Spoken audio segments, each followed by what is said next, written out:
You're listening to the Precision Shooting Podcast, discussing all aspects of precision and long-range rifle shooting. This episode is brought to you by Impact Dynamics. And now, over to your hosts. Well, hello and welcome to the Precision Shooting Podcast. My name is Rusty. This is episode number 118, Andy. Is that right? I think so. Yeah, I think you're keeping tabs on these things. You know, it's gone off the top of my head there. That's it. You listened to it on the way up here, didn't you? Yep. Yeah, I thought so. I thought so. Well, joining me tonight, it seemed to be a fairly regular crew. Andy, of course. How's your week been, mate? 2 weeks been? Yeah, no, pretty good. Work's keeping me busy. Yeah. I just made a few recent purchases, but I'm sure we'll get into those. Yeah, I'm sure we'll touch onto them. Good. And Bronte, next in line in the high vis. How are you doing, mate? Yeah, not too bad. Coming straight from work, hence the high vis vest. Good. That's all right. And Dutchy over there. How you going? Good. We missed you last time. You did. Yeah. No impact. No. What do they say? No, they just don't say anything. Science. Now, I was actually paying attention during that intro, and it says we discuss all aspects of precision shooting. That's a big call. Did you guys have any contract negotiations that you had to know all aspects? No, did not. Let's clarify. It did not say that we know all aspects. It just says we discuss them. Yeah. Not with knowledge. Phew.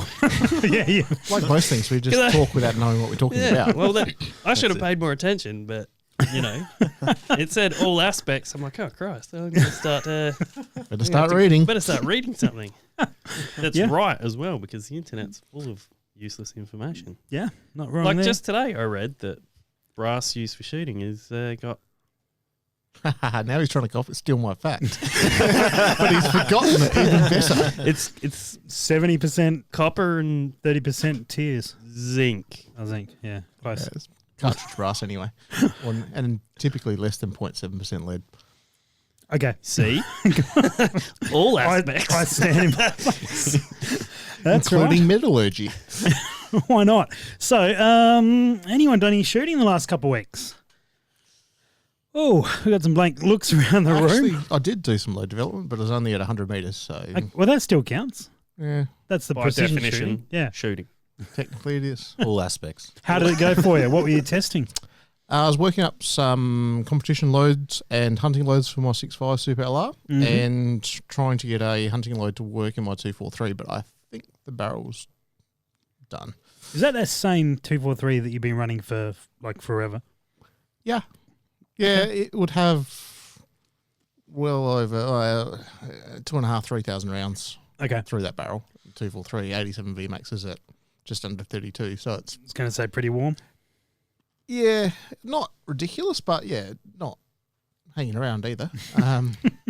So yeah, it's probably... It was still about 0.8-ish, which is okay, but not what that gun used to do. Yeah, righto. Okay. Good. All right. And how things? What'd you end up deciding for your Super LR? Or still up in the air? No, it's my hunting load's pretty squared away, and that's about 0.4 with a 143 ELDXs. Oh yeah, nice. So they're a bloody good projectile. Mm-hmm. And then I was working up a new load for because I've swapped over to 308 Lapua Palmer brass. Oh yeah. And using that to form my 6.5 Super LRs. So I've worked up a load that's just under sort of 0.4, 0.3-ish. That'll do the trick. Which is, just about touch over 2,800 feet per second, so it's not too bad. And for anyone who's not familiar, what is Palmer brass? What makes it different? Pretty much from what I can gather is small rifle primer versus a large rifle primer. It's essentially a standard 308 case, but just with a small rifle primer. And what percentage of lead does it have? Depends on your caliber. Well, you said 308 Palmer brass, so I was wondering. Yeah, anyway, it's got more blood and sweat and tears in it though. He's going to turn the damn things. A whole lot of tears, actually. Well, I mean, we came off the back last episode of just a whole stack of competitions, and there's been pretty quiet. But I think one thing that has happened in the last 2 weeks is the Eagle Park Precision Rifle Club, which I may have the name wrong on, kicked off their first shoot, which I didn't manage to get over for. But that apparently went very well. They had a good turnout. I think near on 20 people. So it's a good result. It's a great result. So if you are in Melbourne, Little River, anywhere, Geelong, anywhere within a couple of hours of being able to a Little River. One thing that often gets confused is the location of the range is Little River. The range is called SSAA Eagle Park. People seem to look up Little River Rifle Range or something and then can't find it. So there's some clarification for you. And everyone else in the rest of the world, it's like, don't care. And who cares? Don't care. No, Anyway. all Move aspects, we said. Including the naming That's of what ranges. the intro said. That's exactly right. If your range is called something different than it's Let us know. town it's situated in, then Yeah. you got to know that. Let us know. Let us know. We'll get the information out there and bring everyone up to speed on why your range isn't called what it should be or something. Perfect. I saw on Facebook that some people have started to get their LA 105s from Lithgow. Yeah? Mm. You guys seen that? Yes, they look to be a pretty nice little machine. Absolutely. In the KRG X-rays. No one's got hands on, played with them. Negatory. No. Very keen to try one out though. Yeah, I think they will be very good. There's been some big smiles, some very happy people looking at it. Yep. It's been a long time coming. I think I played with 1 year and a half ago. Yeah. Okay. Briefly. Yeah, I didn't get to shoot it. Yep, That would have been really nice. But anyway, and I think they're about to come out then. And then, of course, Lithgow had their recall dramas. But the machines are freed up and they're back on making them. So hopefully we'll see them pretty consistently again. Yep. Would that tempt you at all, Bronte? Something like that as your replacement for your 243? No. I like my 243. It could be a good spare because I do have a habit of breaking guns. So I like the way. So yes, I am tempted by it, but not necessarily as a replacement, but more as an addition to the family. One time when we've got more time, we have to go through all the guns you've broken or all the breaks you've had at matches. Yeah, I don't think we're going to have enough time. It might be like a 4-part series. Yeah, this match was great. Then I broke it. And then it broke. Would have won this match, but my gun broke. Yeah, twice. Yeah. Okay. Yeah. Is there a common recurrence of why your User firearms are breaking? Touch wood, I've actually been pretty good lately. I haven't broken much. And I identified the fault that was causing the vast majority of my previous issues. And then I've just had really bad luck with scopes that apparently don't break, having floaty bits inside them and all sorts of stuff like that. Yep. So, which, stocks that don't quite line up properly. That was a problem. Yeah, that was a while ago. And then I had brass problems as well if I go back far enough. And all aspects, Dutchy, all aspects. All aspects of what Just not sounds to like do. operator error to me. Yeah. I'm seeing the How do you have recurrence. that many things go wrong and Dunno. still blame all your stuff? Maybe ask Scotty Patel. Yeah, well, that's right. I'm no orphan in the family of breaking things. Yeah. It's the same reason why all of my electrical jobs turn out shit, because my tools are crap. Speaking of which, you brought to our attention a new bipod type setup. I actually don't mean that in the way that came across. Actually, anyway, you started talking. This is Black Label. Except they can't spell. Yeah, not a fan of vowels. No. And some consonants as They well. cost extra in the Wheel of Fortune. It must be why. Yeah, good. it. So these guys are, I'm guessing, out of the US. Andy, do you know much Yep. about this? Give us a rundown on it.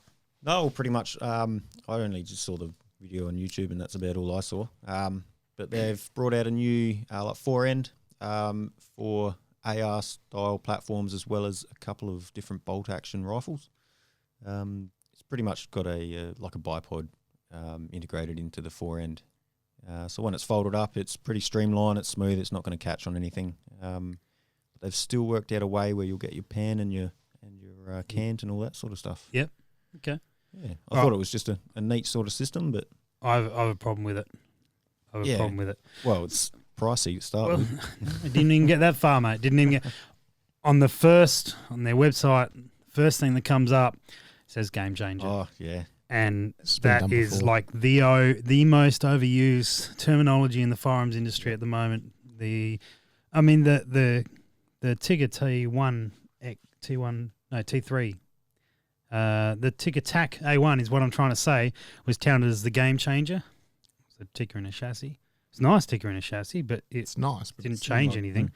The new Sierras, the hunting Game Kings, go by the name of Game Changer. They just tipped See, the only one that I think actually called themselves Game Changer that legitimately should have is the Game Changer. Yeah, the bag. Reezer The bag. Yeah. Because that was Yeah. very different. That was unique, and that changed did how change you things. shot PRS. Yeah, It was sensational. legit. And I reckon that was before all of these things. And then anyway, so they've lost me. I'm out. I think you've misinterpreted that entire pitch. Game Okay. changer. Yeah, there's something in the background. Bang. Next slide. Yep. Look at that hat. That is a dashing hat. Yeah, Nah. but Okay. yeah, Yep. I agree. But where's it gone now? It's not even on the next. The now game's that- changed, Rusty. Keep up. It just keeps changing. See, the only problem Cold I head. have with this, No more. Game changer. I got a hat. yeah, but this isn't. This has been done before.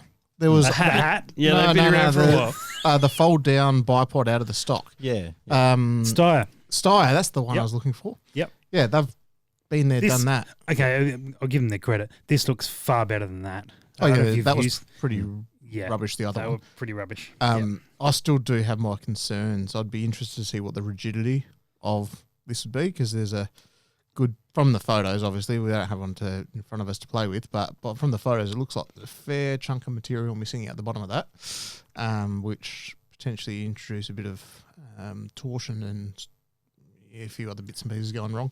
But it depends. I guess it depends what they've done to reinforce it.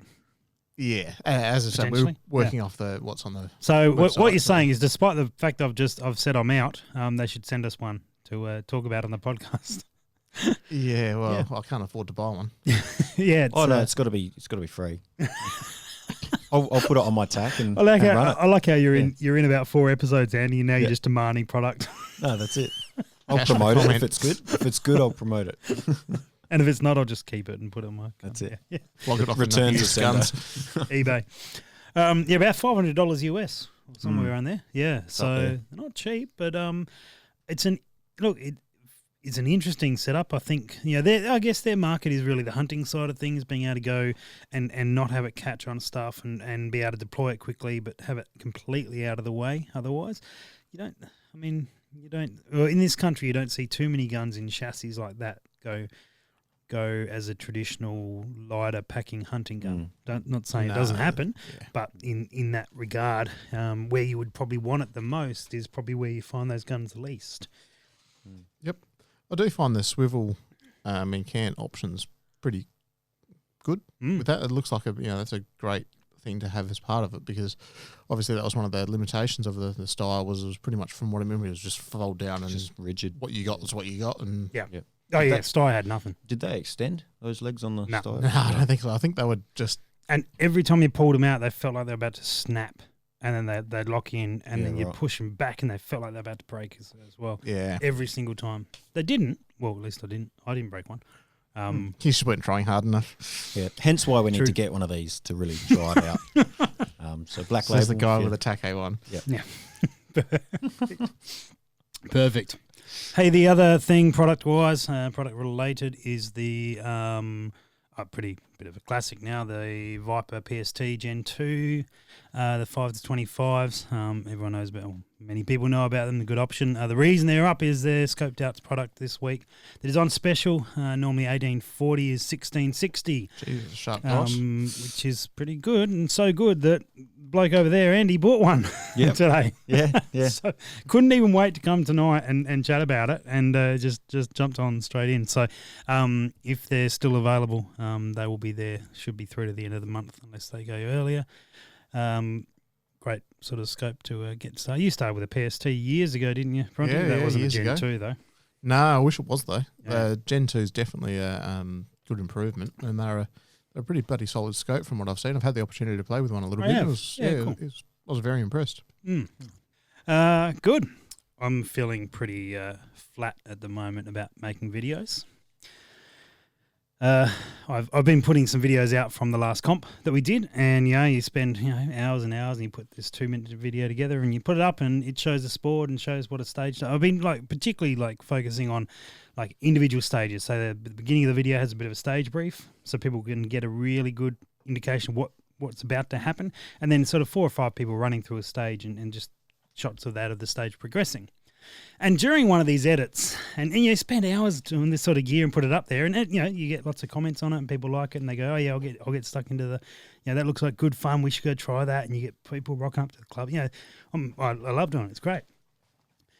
And then you see one little thing in a video, like, I should just like capture that little 10-second bit and just make it into a silly little video. So I did that, and I did. There was a bit in the more recent video that Bronte, from Kestrel, caught a piece of brass that came out. All right, we've all done that. It's pretty par for the course, and he did it without looking. He did it in good style, and I just thought, done. Nice work, Bronte. Bit of a gangster. So I thought, you know that gangster meme. You boys know that gangster meme where someone does something, it comes up with the sunnies and the fag in their mouth, and then does the gangster music. Yeah. Well, I did that. For those who are not familiar, it's this one here.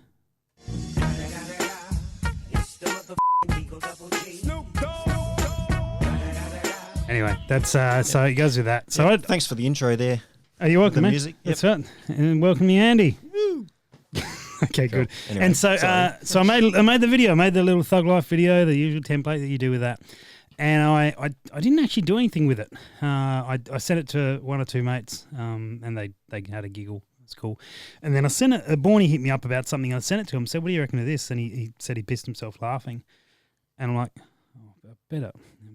He was about to share it. I'm like, I better put it up as well. Then if he's happy for it to go out there, cool. So I put it up, and it has been the most successful video I've ever made. And it's gone to like 22-something thousand people or something on those lines in terms of just in like 3 days or 2 days or something. And so I'm giving up as editing any videos ever that are longer than 10 seconds. That's You've it. peaked. Yeah. Short, sweet. Yeah, shiny. it's stupid, rubbish, easy to edit, quick. I don't know why I bother with anything else. So from now on, they're the videos to expect from Intact Dynamics. 10-second tank memes. Nice. Nice. What's happening? Yeah, Are they all going to be Thug Life? Yes. I hope so. Nice. Thug Life series. Yeah, anyway, that's the plan. Yep. That's the plan. So And then a fail compilation. We'll do that. of everyone trying to like drop in the brass. Yeah. Good. Is there a gun fail compilation? Because Bronte could star. Yeah, but you couldn't afford the rights. Fair call. Fair call. So anyway, that's my disappointment at the moment. I mean, I'm stoked that people are seeing it, and it's been shared in countries I don't even know how to pronounce. Like it's Right. it's yeah. Speaking of internet memes, are you guys familiar with the Yeet cannon? No, but I feel like I want to be. Okay, so it's you guys are smart enough and internet savvy enough to know that you never ask the internet to name something. All right. Don't you? Bodie McBoatface.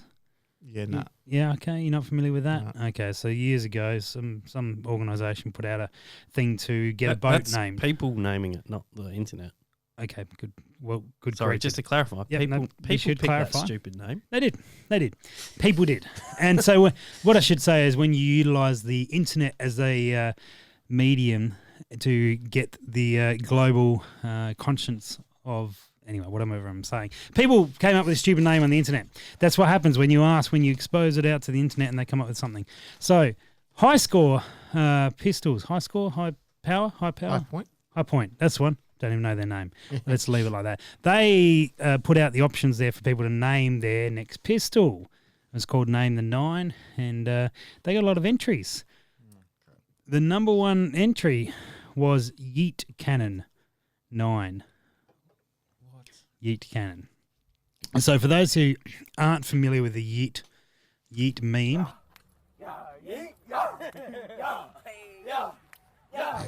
House on fire. This bitch empty. Yeah.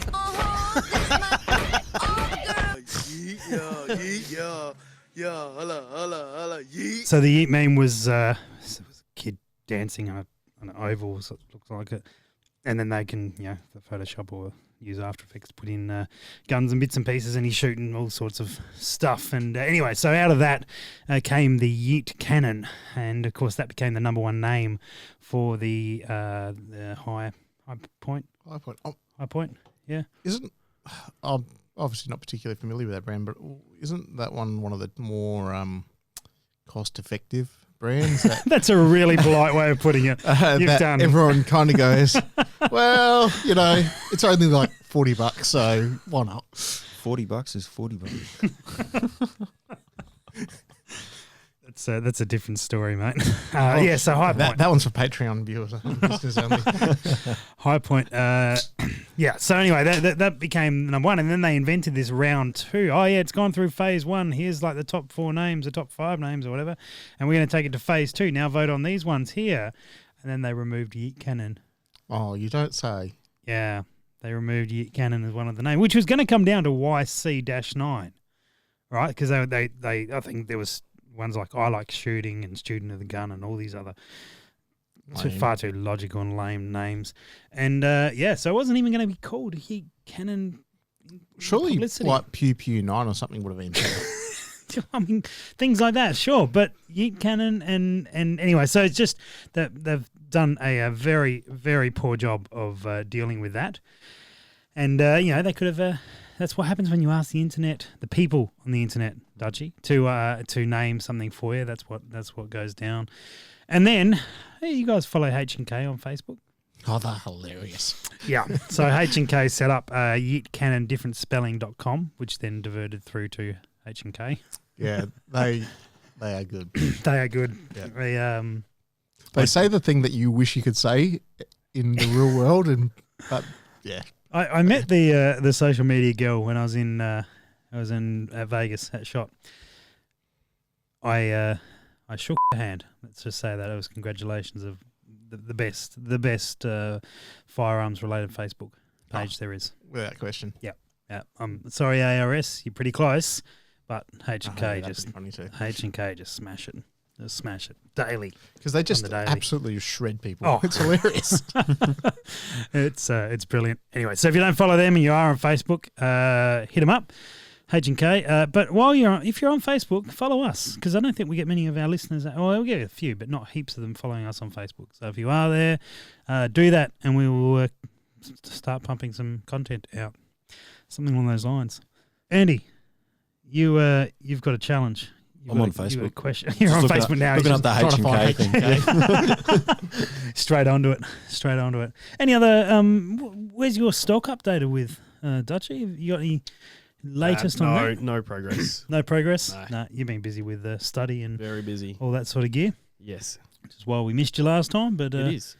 It's we got to get you out for a shoot sometime soon. Yeah, I'm aware of that. Like the host who hasn't been shooting. No, just in general. We used to host that haven't been shooting. Don't worry, we've all done a bit of that. But we got to get you up to the club. That'd be good fun. I did go up to the club for the. You did. That's right. Yeah. What was your take on it? The Kestrel Monado meltdown. That's it. Yeah. Because you wouldn't have seen a comp like that since back in the PRI days. No, I haven't. It's changed a lot. It's Yeah, I'm keen to get up there. Definitely keen to get up there. Yeah, nice. Very good. Andy, you done on Facebook now? Oh, just letting the master look it up for me. You're still learning Facebook, are you? Yeah, I'm not up with the technology with of today's world. The Yeets, yeah. Yep. The Yeets of this world. Anyway, now you had a brass conundrum. Yeah. Take us down that rabbit hole, mate.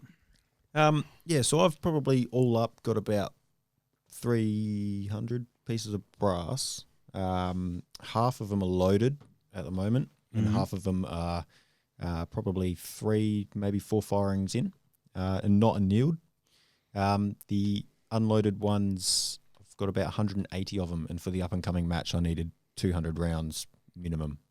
Yep. So I had a couple of options. Oh, and on a side note, I had 300 pieces of new virgin brass. Okay, so you got 300 that has been used, and you said about 150 are loaded. Yep. And some aren't. Yep. So my two options were I shoot off maybe 100 of my loaded ones. Yep. Rush to get them all annealed, sized, and loaded up, ready to go before the match. Okay. Or I just do the brass prep and load up my virgin brass. Can I ask what probably is an obvious question at the moment? Why don't you just load the unloaded ones and you have all the loaded ones that have been shot?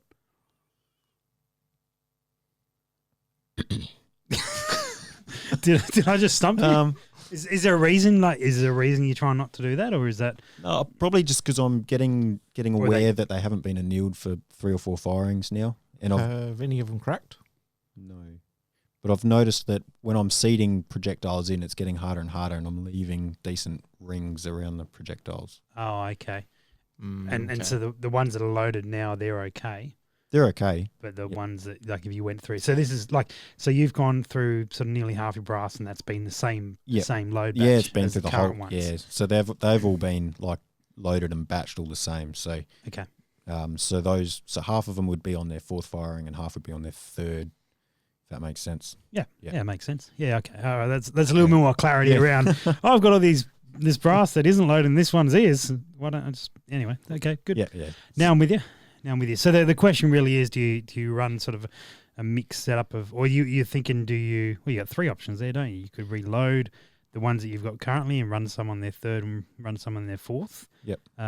Or you could shoot off the ones on their 3rd and then pack them back in and try and get it all done by the time you head over to Little River in a couple of weeks. Or do you load up the virgin brass and just go for it? Yeah. So I think I've gone with the virgin brass. Okay. Because I know. I thought we were solving it tonight. Way to ruin the theatre aspect Sounds like of. you're not even open to options. Like an Yeah. option over here, no one's throwing to me. Why don't you just buy 20 of federal premiums for Jazzled rounds? That brings your count up to 200. Bang, done. Sure, that's an option. That is Yeah. an option. Why is no one considering that? Just buy there's a couple- 20 factory There's rounds. a couple of reasons. Precision shooting podcast. Yeah, but we all know it's What are you saying all is aspects we of all it. know that you'll miss some. So just the ones you know you're going to miss. Just shoot use those the- ones at the end when you're tired. And everyone, oh, you must be tired. That's your bejazzled round. I just really wanted to get the bejazzled round in there. That's the I'll only be honest. purpose. Yeah, sole purpose. Carry on. Bronte, you were shaking your head a little bit. You have some thoughts on the equation. What would you do in this situation? To be honest, Well, one more thing we should clarify. You do have a day to shoot between now and then, don't you? Yes. Yeah. Yep. So you've got one day coming up in this weekend, and then Yep. then the Friday practice as Yep. well. And just one other thing. So when I first did all my load development, that would have been predominantly done on virgin brass when I did load development to start with. Are they all the same brand? Yes. Yep. Yep. All Same brand. 600 are the same brand. Yep. Yeah. Okay. Cool. Bronte. well, if what you've got a do day you to suggest? shoot, it's a really easy answer. Yeah.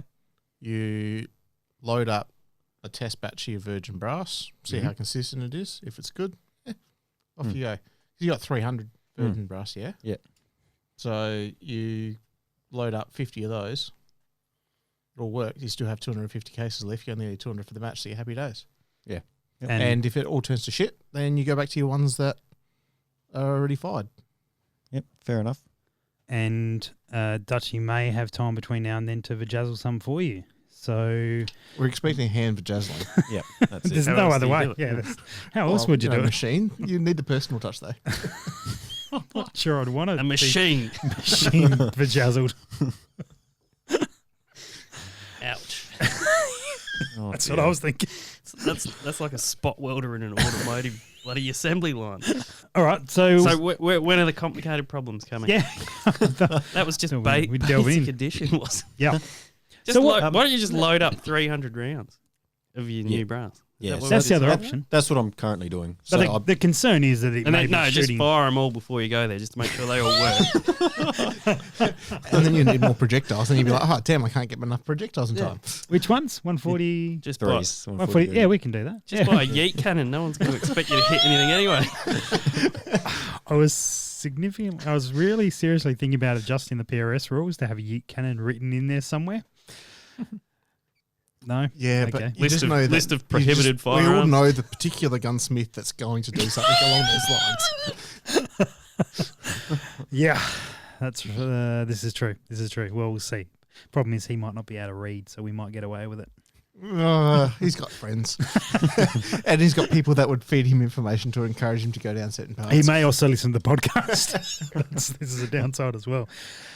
Yeah, okay. So that's the plan, Andy, you reckon? Yep, You yep. take Brontes and load up 10 or 20 of your... Well, I'm already Leave it. 200 in, so Right. So I will. Obviously, they've got to be loaded at some point and shot at some point anyway. This is 100% true. So- What's brass good for if it's not getting loaded? Bronte?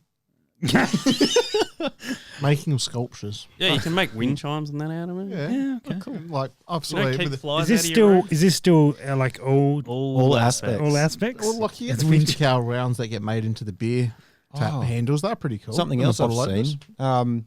Saw something else where they cut the bottom of the piece of brass off, like the bit with the primer and what's that called? The head. Yep. And they make earbuds out of it. Like with, Oh yeah, I've seen that. that look cool. It's often done with 9mm cases. They put the base of the case on the headphones. We maybe lost opportunity. We should have had like some big 20mm sort That's of options on our earmuffs. No, Nice. headphones, whatever they're called. Yeah, that would So- be good. Back to it. Okay. I'm going to have 300 rounds of new virgin brass loaded. I'll try a few, see how they go. If that all turns to crap, then I've got my old brass I can use. But if they're grouping within half MOA and Yep. the standard deviations about or below 10, I'd be happy enough with that. Bronte, would you, in your experience, like in going into a match, if you wouldn't mix your virgin brass with your 3 or 4 times fired, and use like a combination of the two in a match? No, don't do that. Yeah, That's bad. I'm trying to Um, avoid that as well. Yeah, no, I would not do that because it all comes down to consistency. Mm. If there is a couple occasions that I would consider doing that, but I'd want to do some testing beforehand. I'd want to test and verify my velocity is the same. Yep. And also my point of impact's the same. Sure. Mm. Or if they're not, and I was forced down that path, I'd want to at least record that so that I can make the adjustment, and I'd want to keep pretty good track of what one's what. Would you go to the point of if you're either of you guys or any of you guys, if you're going to shoot a particular stage, you would actually make a decision based on the stage requirement? So if you're going to shoot like a standing target, or a target with like a stage without a lot of support, for example, where you got pretty big targets, you're talking maybe 3-4 MOA targets, you're not missing because your ammo's off by half mil or half MOA. See, I've been tempted to jump down that rabbit hole, Oh, but in okay. a slightly different fashion in the past. Yeah. Of having 2 different loads made up. And this was back in the days when we were shooting longer Yes. ranges. And the Familiar idea with was this concept. Yep. you'd have your big heavy projectile that's not going to be affected by the wind, buck the wind, all that sort of stuff, better for your extended distances. Yes. And for something where you're shooting like 200 or 300 meters, Yep. you want something that's a nice light projectile that's basically smack on your velocity limit. Going to get there as quick as it possibly can. Yeah. Yeah. Have you ever put that into practice? No. Okay. I- I'm sure you're familiar that someone has attempted that in a match. That I'm we sure know they of. stuffed up their data and had a bad day. They 100% did. Yeah, they got their data around the wrong way, and they got all this sort of gear. So, I mean, the concept, as you've just explained it, is sound. It's the application that becomes troublesome. Because, I mean, you think about a PRS match. Say you had a stage that was a target at 200 meters and you had to rattle off 10 rounds in 30 seconds or something along those lines. Yep. In the case of a 6.5, if you drop that down to like a 95 grain projectile, your recoil disappears. Yep. You'd be in a position you'd have to rattle them off a lot quicker Mhm. than you would if you had the recoil from a 140 odd grain projectile. Yep. Yeah, but obviously you want to make sure you're Mm. on top of your data. Yeah, that's Gets- right. And have if a they all bad day. end up being Hornadies and have the little red Little tip red at the tips end, on 'em. Yeah. you could be struggling. Yeah, because I know that there was a guy who did that years ago at a comp, and I think the biggest problem that he faced was not only did he try and do a complicated scenario where he used 2 different types of ammo, it was his first comp as well. And anyone who shot their first comp knows the best thing to do is just to shoot your first comp and not Kiss- do anything. Kiss beyond that. principle. Kiss Yeah. principle. Keep it simple, Kiss stupid. the match director. Anyway, it's absolutely just shoot your first comp because you go and just shoot it and just learn and talk and enjoy and kick back and doesn't matter what happens. Don't try and complicate it because you'll find a whole set of things challenges you run into that you thought that you could shoot well, and you probably can until you hit a comp. Then And there's this horrible person with a thing that goes beep. yeah, that whole thing. So, I mean, Andy, you Damn probably- sensors. Yeah. Never get to say these days. Well, you can on Patreon. It's all uncensored on Patreon. You can say what Yeah, you like. no one saying. I really should set that up as a button on here that we can. Just as he's talking, just press it every now. A question to try to just spoil your confidence ahead of the. Oh, here we go. This is Thanks, mate. let's all trash Andy. So, with your load development, are you still using the same batch of powder that you did your load development on? And are you adjusting your load development based on different batches of powder that you get? And different batches of primers as well? No, this is why we've got a day to shoot before the match. Yeah, but are you taking your whole reloading kit back with you? Nah. No, Is now. No, so I haven't even looked at the batch number. I just bought a 4 kilo thing of powder and I thought, all right, fresh powder, virgin brass, let's do this. Yeah, that's you're starting fresh. Yeah. So chances are your ammo is going to be good enough. Yeah, that's- for what you're doing. To participate. Yeah, that's right. You'll. Wooden spoons are worth good money these That's days. it. Yeah. Yeah. So it doesn't really matter. No, I don't know. I'm not that fussed. Like if I'm going to miss, it's going to be me. That's I think there's certainly there's a level that you see where guys are shooting and they need that, and there's you can count at different stages or different matches where the targets get a bit smaller and you do have targets where you go, we really do need a pretty tight load on this sort of gear. But as an overall picture of a match, that's not a majority of them at a PRS match. I guess you just got to keep it in mind if there's a KYL rack or something like that. Yep. Where you haven't got that. He's eyeing me off for ideas. He's like, maybe if there's a KYL rack. No, he hasn't reacted yet. Okay, maybe. Don't know how to take that. Yep. How many centre bullseyes are there, Rusty? Well, the centre of all the targets. Yeah, are usually in the bullseye. middle Yeah. of every single one of them. Yeah, all of them. Yeah. 100%. Okay. Depends where you're aiming, I guess. Yeah. Yeah. For those who Slightly off center, nothing. playing at home, playing along at home, the next match is the Steel Apocalypse at Little River, and Andy's shooting it, and I'm the match director. So I think he's trying to edge out some thoughts. Nah, it's not working. He's pretty hard to crumble. I even tried buying a scope off him. Put tips on the receipt. Yeah. Good. Yeah, Good. don't miss. Don't miss. Shoot fast and don't miss. Don't miss. Don't drink too much on Saturday night when we go to the pub. No, that sounds like bad advice. I'll be there. So there's more left for me. I'd have to shoot the next day. That's fine. Good. Anyway, sorry, Bronte. Yeah. You were taking him down a line of interrogation that I don't want to stop you from. Oh, no, that was it. Just to see whether he batched all his components. Yeah, Beyond just brass. Yeah, so I will be obviously keeping track of what it's doing, and I will fire off the older ones to see if it's similar, or if at least my data from my first lot of load development is still consistent. Yep.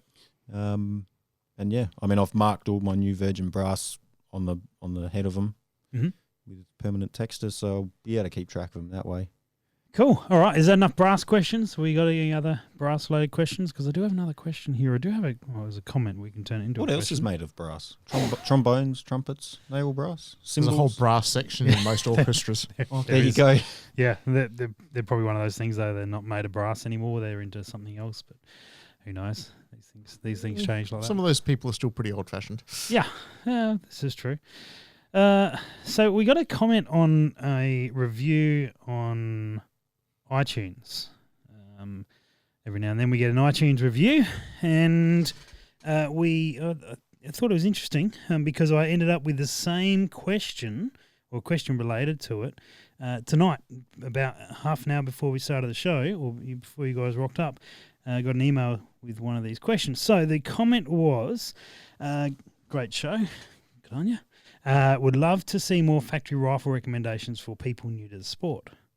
Then I had a question come through on Facebook tonight asking about rifle recommendations for people new to the sport. Now, we won't delve into this too much tonight because we've got a limited amount of time. We've got a little bit of time.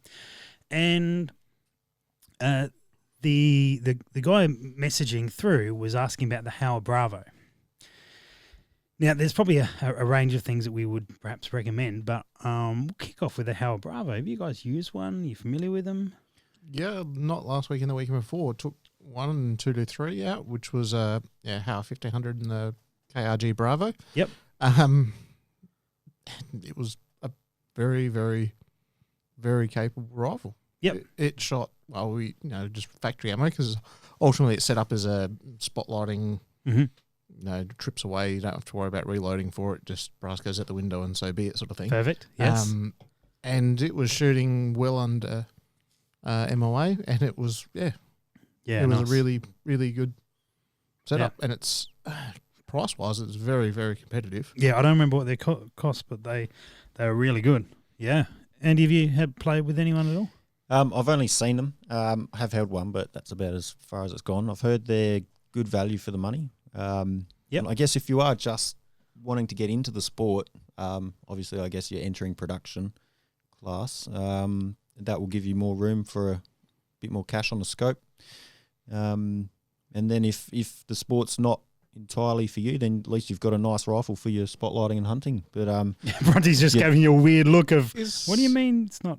But we know that's not going to happen. No, but sorry, the Howard Bravo, is that actually something you can buy as a factory combination? It is, because within the guy that circumstances. Okay, because the guy that he'd bought the Howard barreled action and then bought the stock separate. I wasn't aware that they were. Yeah, so I did want to around the $1,200, $1,300 mark. I think plus they freighting costs, I guess. So you might be looking at $1,400 or so. Yeah, they sit around 1,300. Yeah, somewhere in there, 13, 14, 15. On some extras you might get with it. So yeah, just on the clarification about whether or not they fit into the production division. The place to check, if you want to check, I mean, apart from PRS rules, but the place to check is on the Legacy website, or the outdoor sporting agencies will be the local representatives. Yeah, okay. And they list their factory options, and then they list their barreled actions, because a lot of Howers are sold as barreled actions. If you choose a Howard barreled action and something from the Howard brand of stock, then that qualifies. But if you choose a different brand of stock that OSA happen to sell, that doesn't qualify, because that could be whoever. However, they do list the Howard Bravo as a product that is factory produced. So therefore, where you run into a problem is if you bought the barreled action in something and it was a longer barrel, then it's available as the actual factory option, that wouldn't qualify you. So you can grab the two parts and put them together, and that'll still be a factory gun, as long as I don't remember, but if the factory one's threaded, it has to be threaded or not, and the barrel has to be the same length. So basically, it has to be the point you can't tell the difference. Just following on from that, threading as well. If they're threaded, can you fit a muzzle brake to them, or does it have to be from factory? If the gun is factory threaded, so if you can buy it threaded from the factory, but you can buy a factory threaded barrel and put an aftermarket muzzle brake and still classify them production. Correct. Yep. So there you go. The thought behind that is that the gun was intended to have a muzzle brake on it from in the factory. real world, a suppressor. Yeah, in other parts of the world. Yeah. That's right. So Howard Bravo, really good option. Really, in terms of cost effective, really good option. Yeah, I mean, the only criticism that I'd have of it was the trigger could do with a little bit of a polish up from the factory, but show me a factory gun that isn't that. That's right. And the bolt was surprisingly smooth as well, to be honest. I was pretty impressed by that. If you have the trigger worked on, would that then take you out of production? It depends what you had done to it, yeah. Yep. So if you removed a spring and lightened the spring, you'd be out. But if you just had factory adjustments, then you're okay. But any work on it, any work on it would take you out, including if you do it yourself. Yep. Yeah, it doesn't matter who did the work; it's the fact that work got done. Yeah. Okay. Yep. Yeah. That's, so even like polishing the sear and that would take that's all work. Yeah. Shiny trigger bits aren't the best. Tigger, Taco 1, that's what you run, Andy? Yep. That's a real common one. It's probably a little bit in the higher price bracket. We sort of buffered each end of it now. Yeah. How's that worked for you? I think, the rifle's great. It's working really well for myself. It did limit me on my scope, what I could get on my scope. Yep. And lately, looking through other scopes, I can see that it's lacking a bit. But it's not going to stop me. Still, the rifle just shoots really well. It's comfortable. Yeah. Still a fair bit of weight in it, so it's it's got everything I need. Okay. The Tigger Taco 1, there's a few of them kicking around in open as well.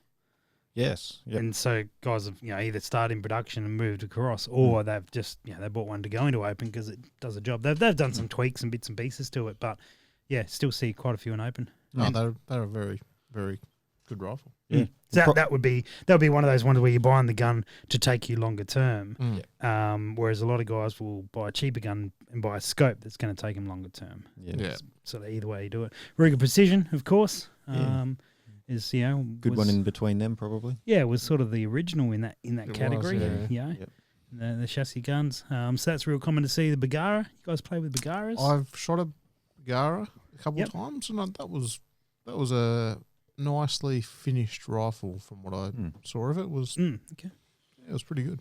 Got a Bagara hat on tonight, actually. Their hats I really like their hats. So if their hats are anything like their rifle, which I suspect there's no correlation between the two, but if they are, then they're great.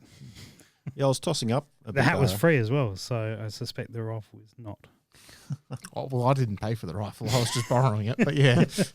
Yeah. Rumour has it you have to pay money for it. Anyway. Yeah, so I was tossing up. Well, not tossing up, but I was looking at a Bagara. Obviously they're they've got a good crossover between the precision rifle and a hunting sort of style. Yep. But I found that they're still quite weighty. So the Tikka and the Bagara still weighed roughly the same. Really? Yep. So I figured, that's okay. For a hunting rifle, like I may as well.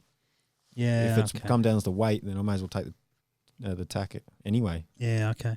I thought they were quite heavy. Anything else that would run as a recommendation? Lithgow.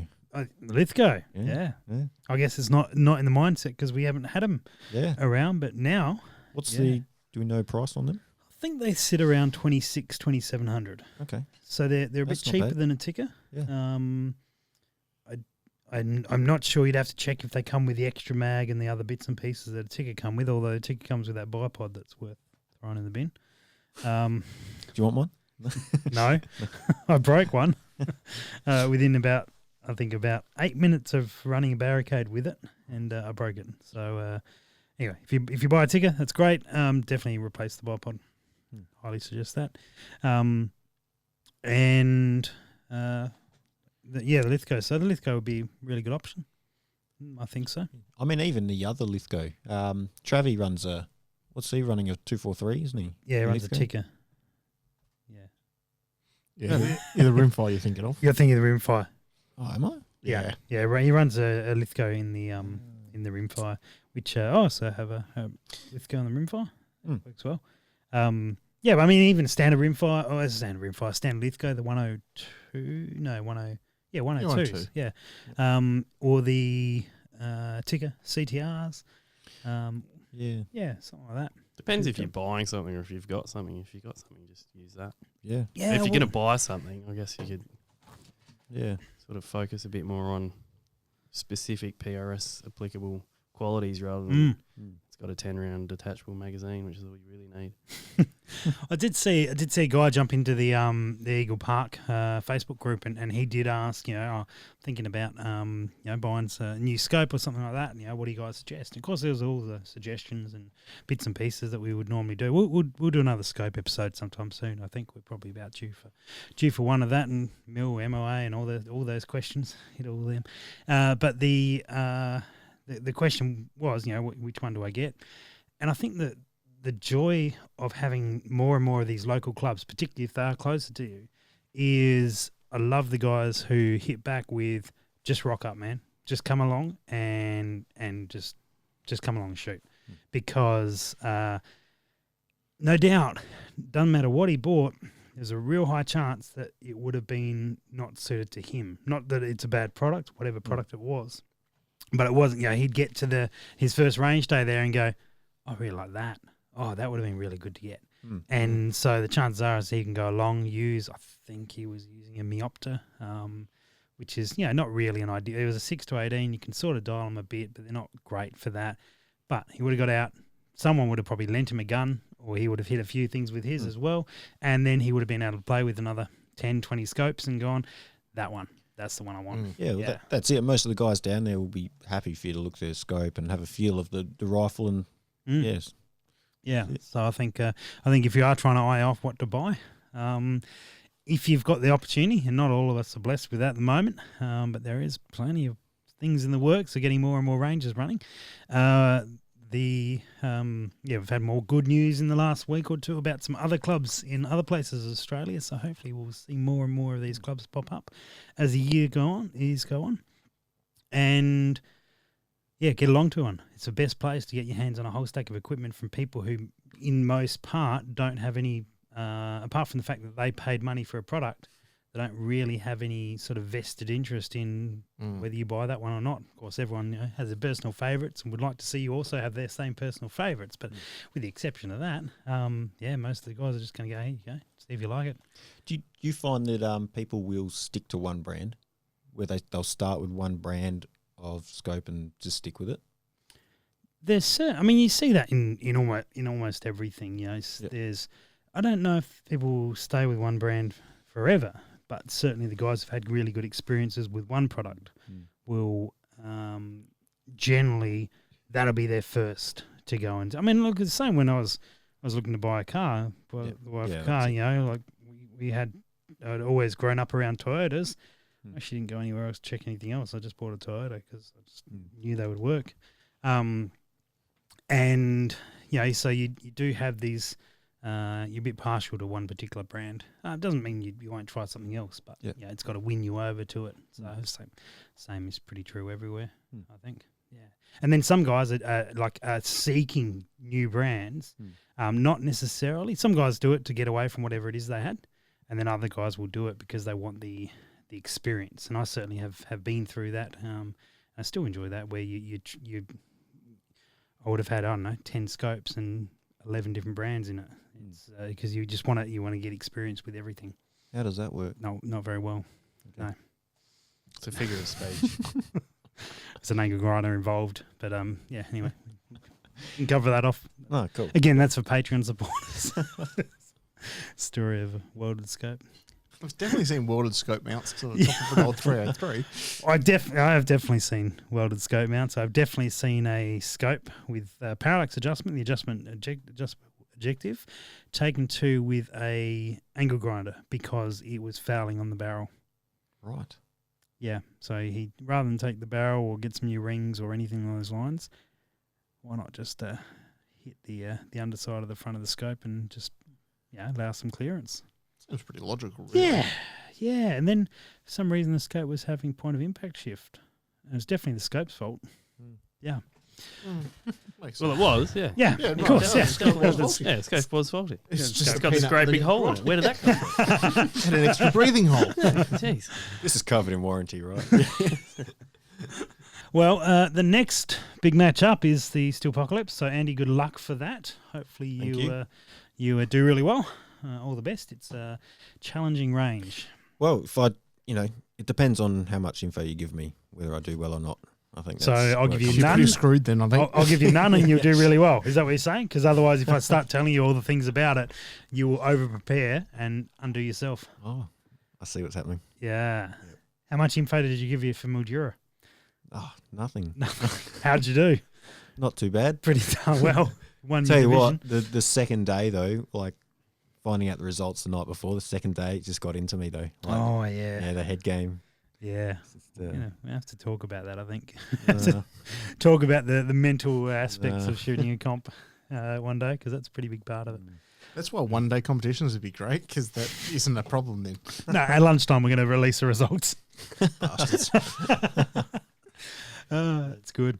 Yeah, that's a big one. And then we've got our club shoot the week after that, early July, and if you are looking for a club, if you are looking for details on club shoots and all that sort of gear, the Impact Dynamics website's probably the best to go for that, and Dank Memes.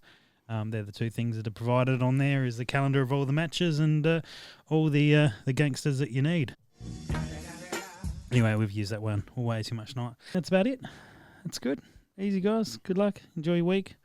And Dutchy, hopefully we'll see you up at the club. I was just going to yell Yeet Cannon, and then you looked at me and it threw me off. We'll do it anyway. Yeet Cannon. Thanks for listening to the Precision Shooting Podcast. To To continue the discussion, check out our Facebook page. And for more information, head to our website, www.precisionshootingpodcast.com.au. This episode was brought to you by Impact Dynamics.